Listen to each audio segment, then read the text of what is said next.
जो है structural engineering drawing के बारे में पढ़ेंगे। इनिशियल स्टेज में हमको क्या क्या जानना चाहिए शुरुआती में, उसके बाद हम लोग बीबीएस बनाएंगे, बार बेंडिंग शेड्यूल। तो सबसे पहले हम लोग जानते हैं कि स्ट्रक्चरल इंजीनियरिंग ड्राइंग किसको कहते हैं, इसमें क्या क्या रहना चाहिए और क्या क्या नहीं रहना चाहिए। इसके लिए सबसे पहले हम लोग यहाँ देखते हैं, to learn structural engineering drawing understand the structural planning of a building and marking of frame. Structural engineering drawing, जिसको SED भी बोलते हैं, drawing is a media to communicate design detail. Drawing क्या है कि मीडिया है जो अपर से लोअर के बीच में कम्युनिकेट करता है काहे का, जो कुछ डिटेल रहता है, क्या बनाना है क्या नहीं बनाना है। तो इसको ऐसे भी हम लोग डिफाइन कर सकते हैं कि drawing is a media to communicate design details. The details should be drawn and dimensions in such a manner that they should be interpreted as intended by the site engineer. No detail should left for the imagination of site engineer or contractor. All structures या instructions should be imperative, form, precise and brief. मानी precise के रूप में हो और brief में हो, जैसे की प्लान होना चाहिए, उसमें शेड्यूल एंड बेंडिंग डिटेल्स होना चाहिए, सेक्शनल डिटेल्स प्लान, नोट्स, हाँ कहीं पर ज़रूरत पड़ता है नोट्स लिखने का तो नोट्स भी इस ड्राइंग में होना चाहिए, सेक्शनल डिटेल, टाइटल ब्लॉक, ये सब हम लोग को इसमें ड्राइंग में रहना चाहिए। Layout of a drawing sheet, drawing sheet का लेआउट क्या होता है, जैसे साइज हम लोग देखेंगे। A0 का साइज क्या होता है, 840 × 1190 ट्रिम्ड साइज हो गया। एक होता है अनट्रिम्ड। तो दोनों में क्या फ़र्क है, ट्रिम्ड अनट्रिम्ड में। ट्रिम्ड हो गया, हम लोग टाइटल ब्लॉक बनाते हैं, बाएं से 25 mm से 40 mm छोड़ते हैं ड्राइंग शीट में, ऊपर में 15 से 20 mm छोड़ते हैं दायां साइड, और नीचे में भी 15 से 20 mm छोड़ते हैं। उसके बाद एक तो हम लोग क्या बनाते हैं, ब्लॉक बना देते हैं, उसी को क्या बोलते हैं, बॉर्डर बोलते हैं। तो बॉर्डर में लेफ्ट साइड से कितना है, कम से कम 25 से 40 mm छोड़ना चाहिए, दायां ऊपर नीचे 15 से 20 mm छोड़ते हैं। तो एक बॉर्डर के रूप में चारों तरफ से रेक्टेंगल बना दिए, तो वही हम लोग क्या कहलाएगा, बॉर्डर कहलाएगा। तो ट्रिम्ड हो गया हम लोग का बॉर्डर बनाया हुआ, अनट्रिम्ड हो गया बिगर बॉर्डर का साइज हुआ, पेपर का साइज हुआ 880 × 1230 mm हो गया पेपर का साइज। और ट्रिम करेंगे उसको, टाइटल बना मानी बॉर्डर बना देंगे, तो बॉर्डर के बाद साइज घट जाएगा, चारों तरफ से छूट जाएगा, तो 840 से होगा, यहाँ पर 880 है। इस तरह से A0 हो गया, A1 हो गया, A2 हो गया, A3 हुआ, A4 A5 तक होता है। तो सबसे बड़ा साइज हो गया हम लोग का 880 × 1230 A0 का हो गया, छोटा हो गया A5 का। इस तरह से हम लोग को स्केल के बारे में भी जानना है, मापनी जिसको हिंदी में बोलते हैं, उर्दू में पैमाना बोलते हैं। तो किस स्केल पर ड्राइंग हम लोग का स्ट्रक्चरल इंजीनियरिंग ड्राइंग जो होता है बना होना चाहिए, SED। तो प्लान जो है आमतौर से हम लोग बनाते हैं 1:100 या 1:50 पर। एलिवेशन, फ्रंट एलिवेशन हो, है ना, ये 1:50 या 1:30 पर बनाते हैं। उसी तरह से सेक्शन है, सेक्शनल एलिवेशन बनाना है, तो ये हम लोग बनाते हैं आमतौर से 1:50 पर। 1:30 पर भी बना सकते हैं, 1:25, 1:20, 1:15, 1:10, इतना तक हम लोग बना सकते हैं सेक्शनल या सेक्शन एलिवेशन। उसी तरह से हम लोग को ये भी इंफॉर्मेशन होना चाहिए कि information to be shown in structure drawing, structure drawing में कौन कौन इंफॉर्मेशन दिखाई पड़ना चाहिए।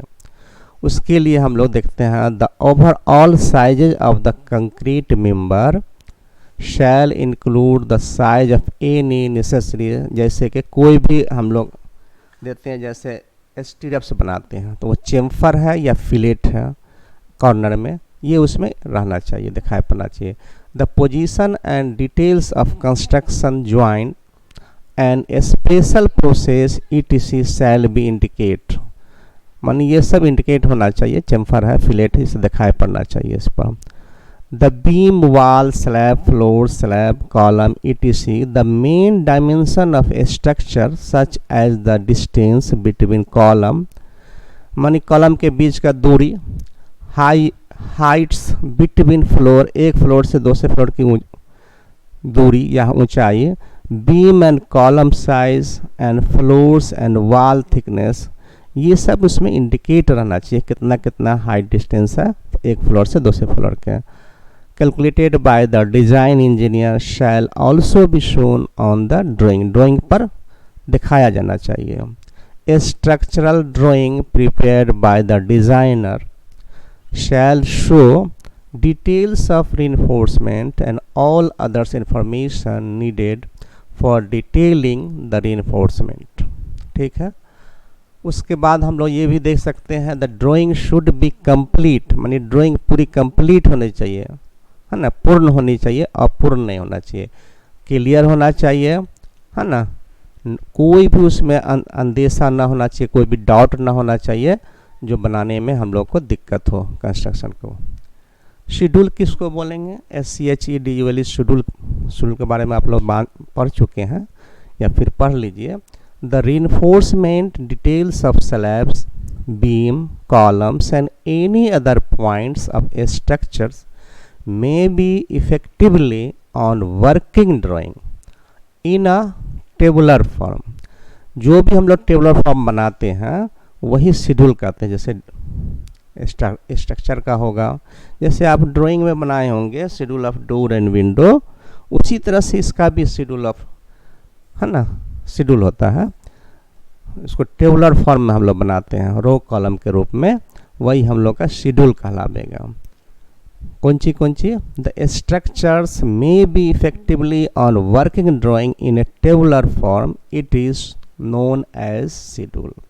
फिर इसको देखिए, the reinforcement detail of slab, beam, columns and any other points of a structure may be effectively on working drawing in a tabular form, it is known as schedule। Schedule, the reinforcement slab, beam and many other parts of a structure may be effectively shown on working drawing or in a tabular form known as schedule। Schedule for slab, schedule for column, ये सब होते हैं, कई तरह के schedule होते हैं। Column का अलग शेड्यूल होता है और स्लैब का अलग होता है। इसको ऐसे डिफाइन कर सकते हैं, द reinforcement ऑफ या for the reinforcement for slab generally indicated on the plan with detail of various types of bend bars shown on a schedule। Schedule for column, the reinforcement for column may be shown in a column schedule। Piles, pile caps should be treated as separate units and separate details। ये सब का अलग अलग unit में होना चाहिए और अलग अलग होना चाहिए।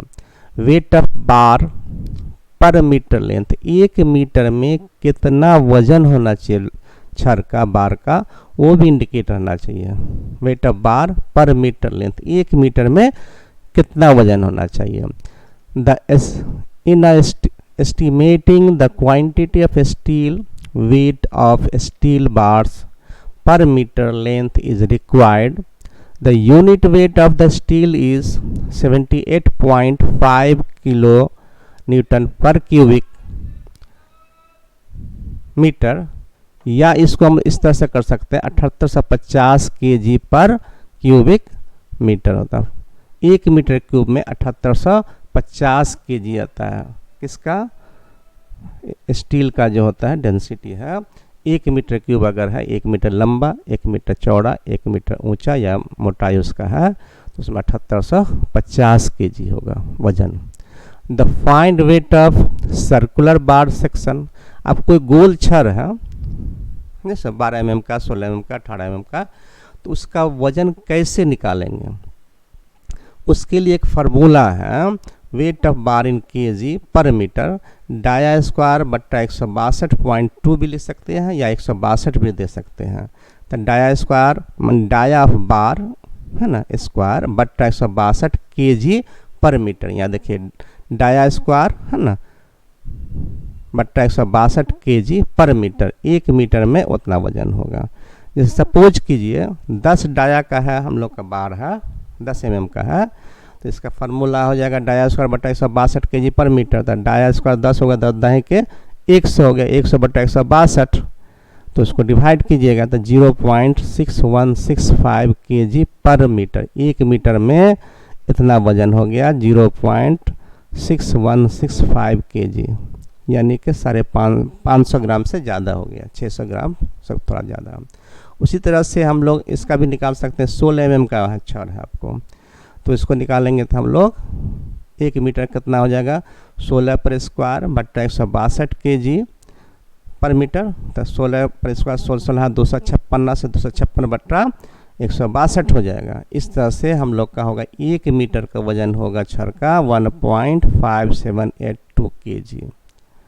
इसका यही फार्मूला है, डाया स्क्वायर गुने लेंथ केजी पर फीट। अगर फीट में है तो मीटर में हम लोग को हो गया, मीटर में तो हो गया डाया स्क्वायर बटा 162 केजी, लेकिन फीट में अगर दिया हुआ है 5 फीट लंबा है या 10 फीट लंबा छड़ है, 12 mm का है, तो कितना वजन होगा। तो इसका है capital D square into L, L से मतलब लेंथ, इंटू केजी पर फीट है ना बट्टा 533 इन फीट में होगा। ये फार्मूला आपको याद रखना होगा, ठीक है। उसी तरह से हम लोग देखेंगे 1 लेंथ ऑफ स्टील बार, मानी कोई भी छड़ होता है उसका लंबाई जो होता है 12 मीटर का होता है एक लेंथ, इतना याद रखना होगा।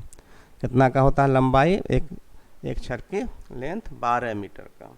इस तरह से हम लोग एक लेंथ का निकाल लेंगे, 10 लेंथ होगा 10 लेंथ का निकाल सकते हैं हम। एक होता है बार बेंडिंग होता है। बार बेंडिंग क्या चीज़ है, किसको बोलेंगे?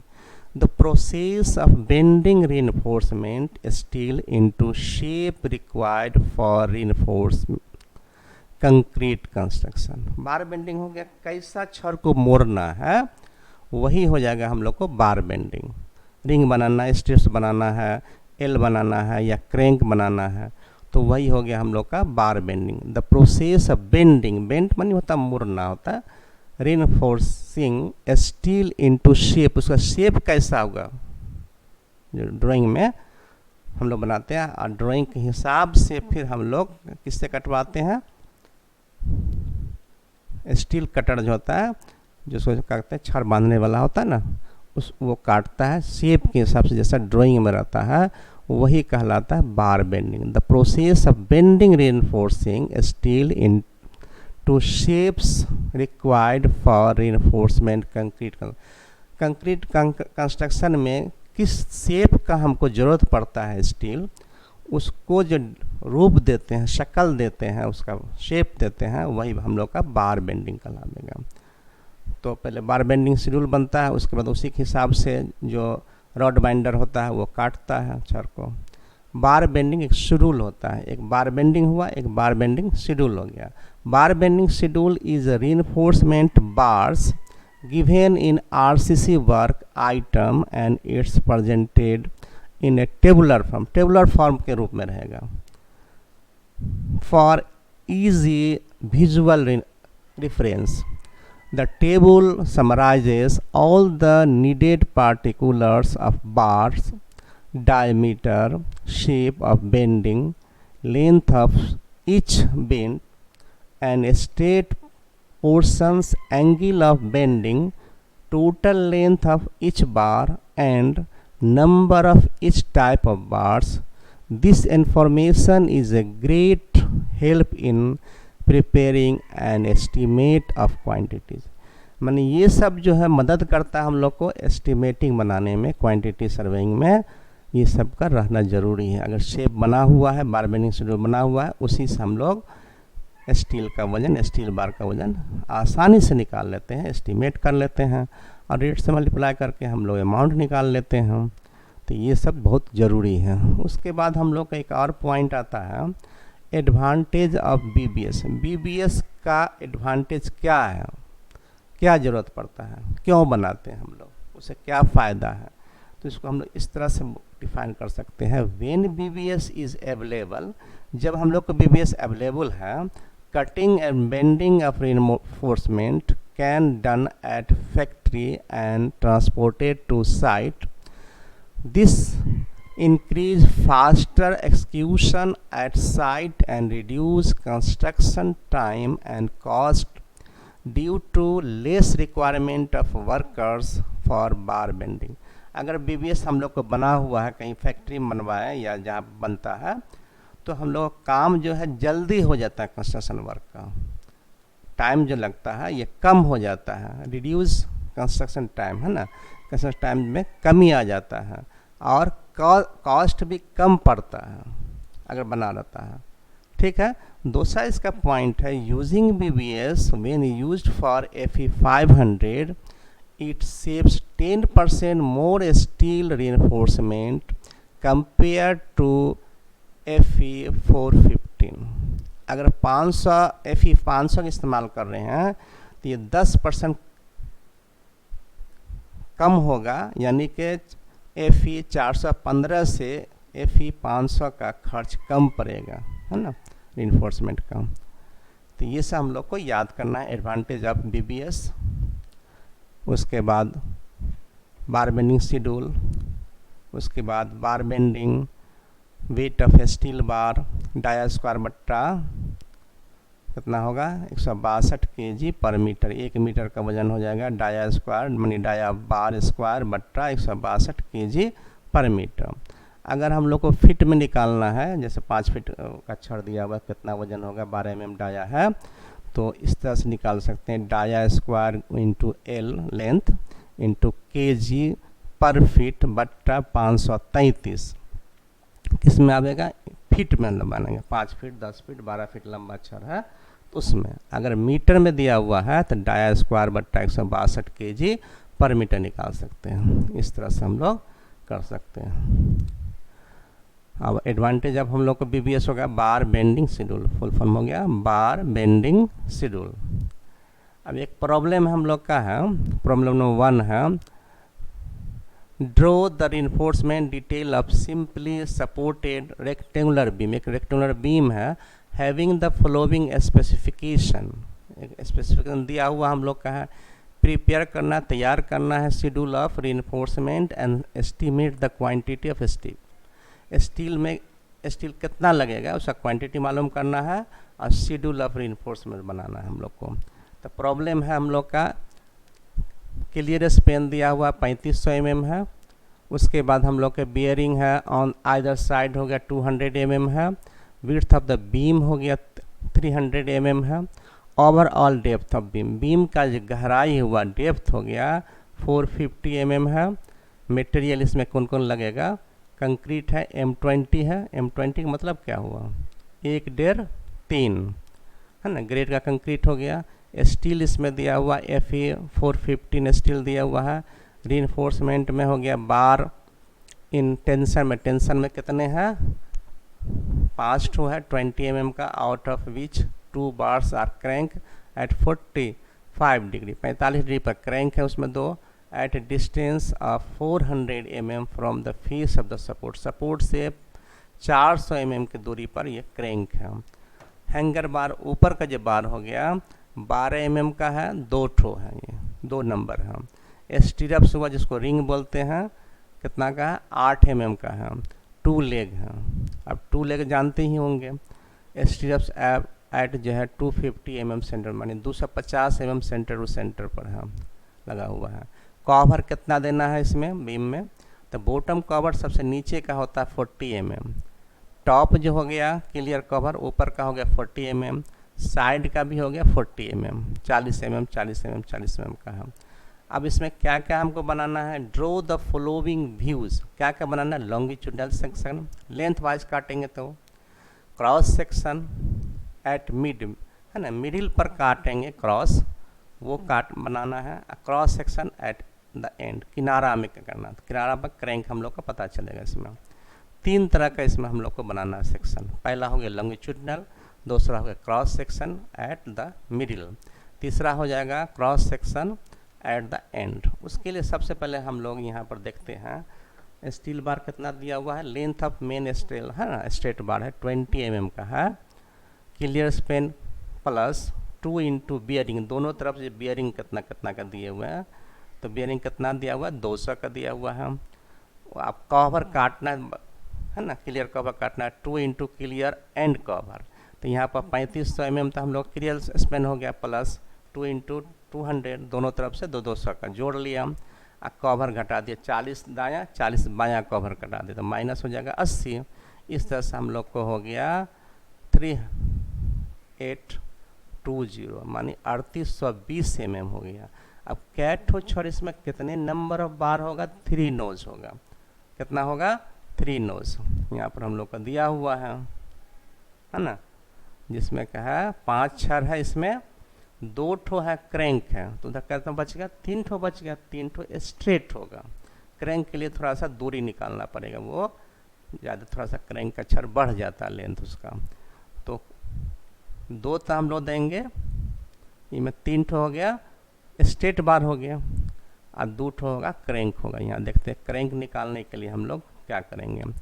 उसके बाद है मेन बार क्रैंक निकालने के लिए एक फार्मूला है यहाँ पर से, तो वो देखेंगे हम लोग। तो फार्मूला कैसे निकालेंगे, length of the straight bar plus extra distance in the inclined part, inclined तिरछा जो हम लोग का हुआ, ये जो तिरछा ऐसे करके क्रैंक हो गया, यहाँ से ऐसे होकर के ऐसा क्रैंक है, ये ना क्रैंक है, तो ये हम लोग का कितना डिग्री पर 45 डिग्री पर, तो इसका लंबाई कुछ बढ़ता है, उसके लिए फार्मूला है, वो फार्मूला हम लोग देखेंगे यहाँ पर निकाल करके। इसका फार्मूला है क्या है, d इंटू 0.414 होता है, तो उसके लिए निकालेंगे हम लोग, लेंथ ऑफ निकालेंगे तो 3820 mm तो है ही उसका, प्लस 2 इंटू 0.414 इंटू डी, जहाँ डी जो हो गया इफेक्टिव डेप्थ ऑफ बीम, ऊपर का कवर माइनस नीचे का कवर, तो क्या हुआ डी जो स्मॉल डी दिया हुआ है इफेक्टिव डेप्थ ऑफ बीम है। तो यहाँ से फिर से देखेंगे 3820 mm प्लस 2 इंटू 0.414, इसको डी में रखेंगे 450 अगर डेप्थ है तो 40 दूना 80, अब माइनस 2 कर दें 20 कर देंगे, इस तरह से हम लोग का डी निकलेगा 450 माइनस 40 दूना 80 या माइनस 20 कितना हो जाएगा 100 हो जाएगा। 450 में से 100 घटा देंगे 350 हो जाएगा हम लोग का ये भल भाग। तो इस तरह से हम लोग का 410 मानी 4110 mm हो जाएगा। नंबर ऑफ बार्स कितना है, 2 ठो छर है क्रैंक है, तो क्रैंक का लेंथ कितना बढ़ जाएगा 4110 है होगा। और यहाँ पर हम लोग जो निकाले हैं स्ट्रेट बार कितना निकाले हैं मेन 3820, यहाँ 3820 से है और यहाँ कितना निकल गया 4110 mm, तो थोड़ा क्रैंक वाला बड़ा छर होगा ही, क्योंकि यहाँ पर जो ये हो गया हाइपोटेनस इसका है, तो इतना तो लंबाई बढ़ेगा। इस तरह से हम लोग का हो गया 4110 mm, 4 मीटर और 11 सेंटीमीटर हो गया। अब एडिशनल लेंथ जो बढ़ता है वो कैसे बढ़ेगा, तो उसके लिए हम लोग यहाँ पर देखेंगे ये फार्मूला है, तो इसको अगले क्लास में हम लोग देख सकते हैं। ठीक है, इसको बार बार देखते रहिए और लाइक कीजिएगा, शेयर कीजिए। थैंक्स।